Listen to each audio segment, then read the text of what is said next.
Hello and welcome to Triple S classes. I welcome you all in this free MCQ session which you are getting on this free YouTube platform Triple S. जैसा कि आप लोगों को पहले ही हम बता चुके हैं कि ये जो MCQ सेट्स आपके लिए हम लेके आ रहे हैं, ये खाली MCQs ही नहीं है बल्कि एक क्विक ओवरव्यू है, एक ब्रीफ एक्सप्लेनेशन है उन चीज़ों का जो आपके एग्ज़ाम पॉइंट से बहुत ही ज़्यादा इम्पॉर्टेंट है.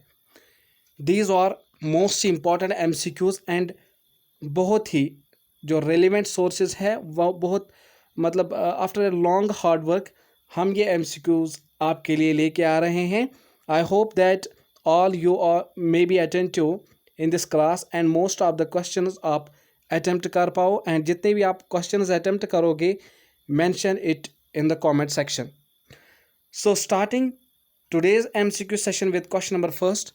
Question number first here is the term ecosystem was proposed by option A Lindman, option B Tansley, option C Ernest Haeckel and option D टायरिसन. आई होप आप सभी ने करेक्ट ऑप्शन टिक कर लिया होगा. The correct answer to the question number first is option B, that is Tansley. This term ecosystem was coined by A.G. Tansley and the year was 1935. And अगर हम इन्हीं options में Ernest हैकल की बात करें, अर्नेस्ट हैकल वो पर्सन थे who coined the term ecology. This ecology term was coined by Ernest Haeckel in the year 1866 and ये एक जर्मन zoologist थे. एंड लिंडमैन की बात करें तो इन्होंने 10% लॉ दिया कि that only 10% of the energy gets transferred to the next trophic level from previous trophic level, that is from one trophic level to another trophic level there occurs only 10% transfer of energy. Now coming on to question number second. Question number second here is consider the following statements with reference to traffic. Statement first, traffic is a bureau under UNEP. Statement second, the mission of traffic is to ensure that trade in wild animals is not a threat to the conservation of nature. Which of the above statements is all correct? Option A, one only. Option B, two only.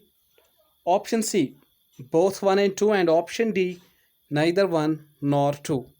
I hope आप सभी ने correct answer, correct option टिक कर लिया होगा. The correct answer to your question number second is option B, that is two only. Look, अगर हम traffic की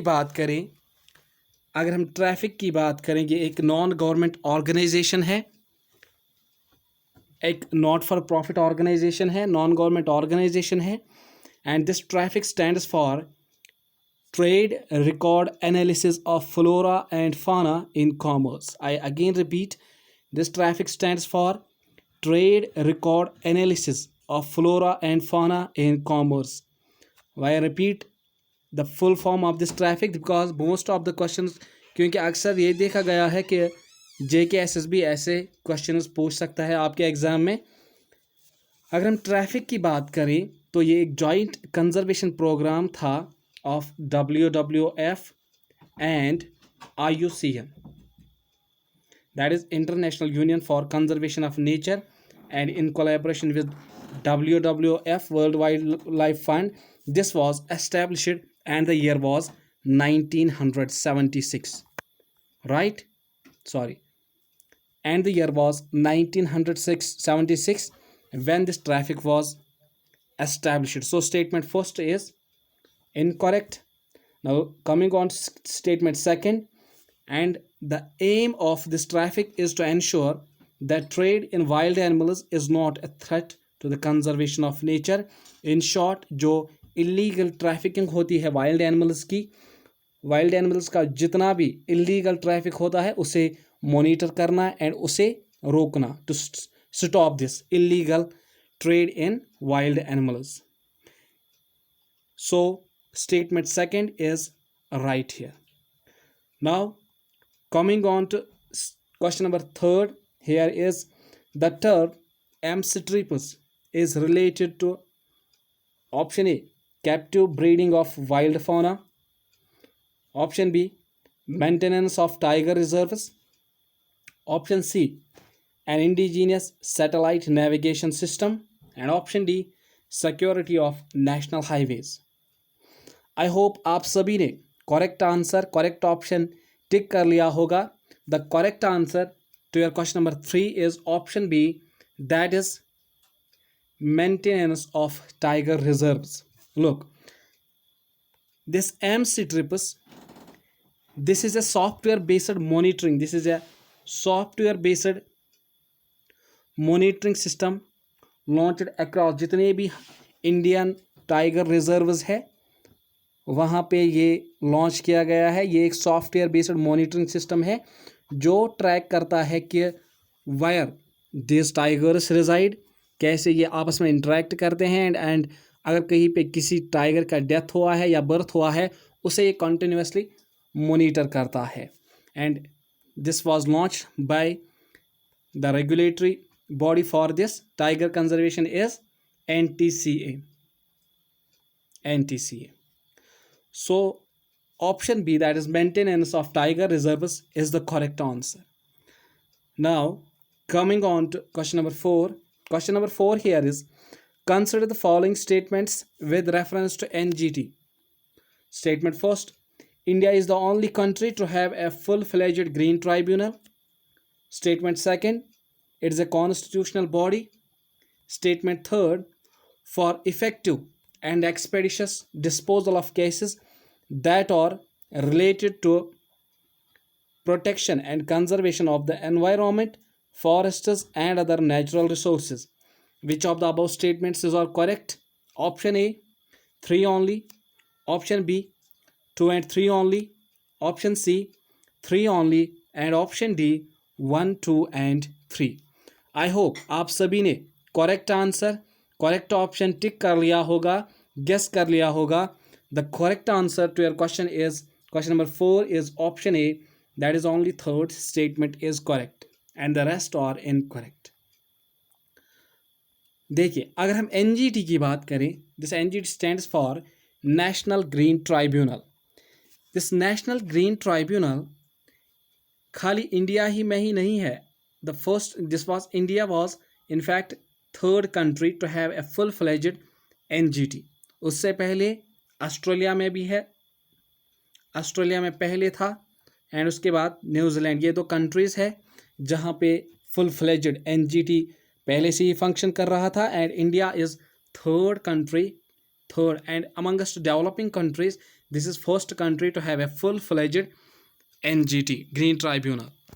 अगर हम स्टेटमेंट सेकंड की तरफ देखेंगे, it is a constitutional body. No, it is not a constitutional body, but it is a statutory body established under NGT Act of 2010.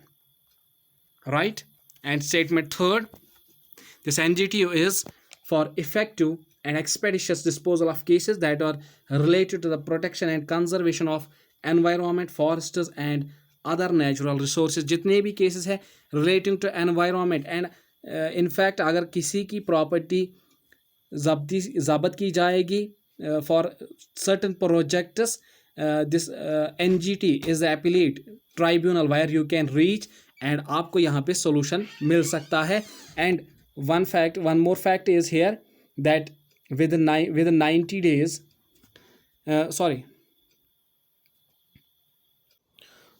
not 90 days but within 6 months,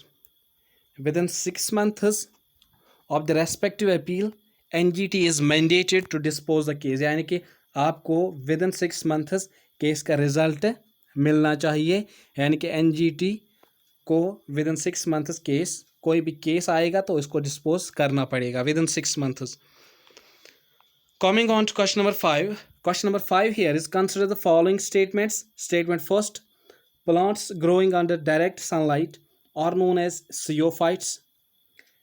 Statement second, plants growing under the shade are known as heliophytes. Which of the statements is are correct? Option A, only one. Option B, only two. Option C, both 1 and 2. And option D, neither 1 nor 2. I hope आप सभी ने correct answer tick कर लिया होगा. The correct answer to your question number 5 is option D, that is neither 1 nor 2. Right. देखिए, अगर हम स्टेटमेंट फर्स्ट की तरफ देखेंगे तो plants that grow under direct sunlight are known as, these are not known as zeophytes, these are known as heliophytes. These are known as heliophytes. And अगर हम हेलियोफाइट्स की कुछ कैरेक्टरिस्टिक देखेंगे तो इनका यूजुअली थिक स्टेम होगा, many branched trees या plants होंगे ये, and well developed root system इनमें होता है. एंड अगर हम स्टेटमेंट सेकंड की तरफ देखेंगे, यहाँ पे दिया है plants growing under the shade are known as heliophytes, not heliophytes, these are zeophytes that grow under the shade. Zeophytes are also called, these are also called heliophobus or photophobus, or these are shade loving plants. Shade loving plants. Right. Now coming on to question number 6. Question number 6 here is, eutrophication refers to, first is how pollutants enter a food chain, how animals acquire energy from environment, and statement third is gradual increase in the concentration of phosphorus, nitrogen and other plant nutrients in an aquatic ecosystem. You have to give the correct statement about this eutrophication. I hope आप सभी ने correct answer, correct option tick कर लिया होगा. The correct answer to your question number 6 is statement third, option third, that is gradual increase in the concentration of phosphorus, nitrogen and other plant nutrients in an aquatic ecosystem. In fact एक ageing ecosystem, aquatic ecosystem which is ageing like a lake. Suppose अगर यहाँ पे कोई lake है, suppose अगर कोई lake है यहाँ पे, तो यहाँ पे कोई एग्रीकल्चरल लैंड है. एग्रीकल्चरल लैंड में हम फर्टिलाइजर्स ऐड करते हैं, वीडिसाइड्स ऐड करते हैं. तो उनमें से जितने भी फॉस्फोरस कंटेंट होता है, नाइट्रोजन कंपोनेंट होता है, तो अगर ये सपोज एग्रीकल्चरल लैंड से कोई ड्रेन जा रही है इस लेक में, तो what will happen, this phosphorus, nitrogen and other plant nutrients वो कहाँ पहुँच जाएंगे, इस लेक में. They will get added to the water in this lake, and as a result क्या होगा, वहाँ पे फिशेस जितने भी हैं वो उनकी डेथ हो जाएगी. वहाँ पे जो जितने भी फाइटोप्लैंक्टॉन्स है उनकी डेथ हो जाएगी. एंड जो क्वालिटी ऑफ वाटर है, ultimately this quality of water will get deteriorated. Coming on to question number 7. Question number 7 here is, which of the following is or correct regarding amensalism? Option A, a biotic interaction where both species are positively affected. Option B, a biotic interaction where one species is harmed and the other is unaffected. And option C, a biotic interaction where both species are negatively affected. I hope आप सभी ने correct answer, correct option tick कर लिया होगा. The correct answer to your question number 7 is option B, that is amensalism is a biotic interaction where one species is harmed and the other is unaffected. Look, अगर हम कोई ecosystem लेंगे जहाँ पे where a small plant is growing in the shade of a large tree, this is a large tree, and यहाँ पे कोई small plant है जो अंडर द शेड इसका ग्रो कर रहा है. एंड क्या होगा इसमें, this large plant will remain unaffected, इस पे कोई भी इफेक्ट नहीं होगा, ना ही पॉजिटिव ना ही negative. This will remain neutral effect होगा, इस पे ज़ीरो इफेक्ट होगा. एंड अगर हम इस स्मॉल प्लांट की बात करें So this small plant is here negatively affected. Why? Because जितनी भी सफिशिएंट सनलाइट इसको चाहिए उसको वो सफिशिएंट सनलाइट अवेलेबल नहीं हो पाएगी because of this large canopy, right. So here in this biotic interaction one is negatively affected and other remains unaffected or zero effect इस पे पड़ेगा. This is amensalism. Now coming on to last question is global warming is expected to result in option A increase in sea level, option B change in crop pattern, option C change in coastline and option D all of the above. I hope आप सभी ने correct answer correct option tick कर लिया होगा, guess कर लिया होगा. The correct answer to your last question is option D, that is all of the above. Look, अगर हम ग्लोबल वार्मिंग को देखेंगे so this is long in long run. अगर हम बात करें this is the average increase in earth's climate और a long period. अगर हम बात करेंगे तो वो ग्लोबल वार्मिंग होगा. ग्रेजुअल इंक्रीज होता है टेम्परेचर का. उससे क्या होगा? Increase in sea level. देखिए जितने भी ग्लेशियर्स होंगे as a result of global warming, जैसे टेम्परेचर इंक्रीज होगा तो जितने भी हमारे ग्लेशियर्स है वो मेल्ट कर जाएंगे एंड उनका पानी कहाँ पे आएगा? सीज में. तो सी लेवल विल राइज. उससे क्या होगा? कोस्टल लाइंस जो भी है, जितने भी कोस्ट्स हैं, coastal denudation will occur. This phenomena is called coastal denudation will occur, जहाँ पे आप ये नहीं जज कर पाओगे कि where actual coastline was. जो भी, क्योंकि अगर हम कोस्टल एरियाज़ की बात करें तो ये कोस्टल एरियाज़ क्या होता है, वहाँ पे सी लेवल वो होती है लेस सी लेवल होती है क्योंकि ये नियर द सी होते हैं. So these coastal areas will get submerged in the sea. So change in coastal line होगा, increase in sea level होगा and जो भी हमारा crop pattern है उसमें भी change आएगा क्योंकि जहाँ पे हमें पानी की ज़्यादा ज़रूरत होगी वहाँ पे हमें less water मिलेगा क्योंकि with time water evaporate हो जाएगा seas में. उससे क्या होगा? less concentration of water हमारे पास होगा. and अगर हम बात करें जैसे ही abrupt सी लेवल इंक्रीज होगा, वाटर लेवल इंक्रीज होगा इन सीज, तो जितना भी हमें इरिगेशन के लिए पानी चाहिए होगा तो वो इंक्रीज हो जाए, उसमें इंक्रीमेंट हो जाएगी जिससे अल्टीमेटली क्रॉप पैटर्न जो भी है वो चेंज हो जाएगा. So all these phenomenas all these will occur. So option D all of the above phenomena will occur. This is the right answer to your last question. I hope आप सभी को जितने भी आज MCQs हमने discuss किए आपके साथ आप मैक्सिमम अटेम्प्ट कर पाओगे and I hope in future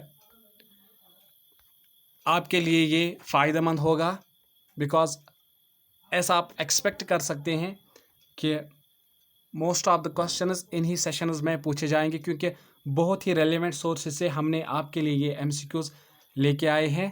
thanks. Have a good day.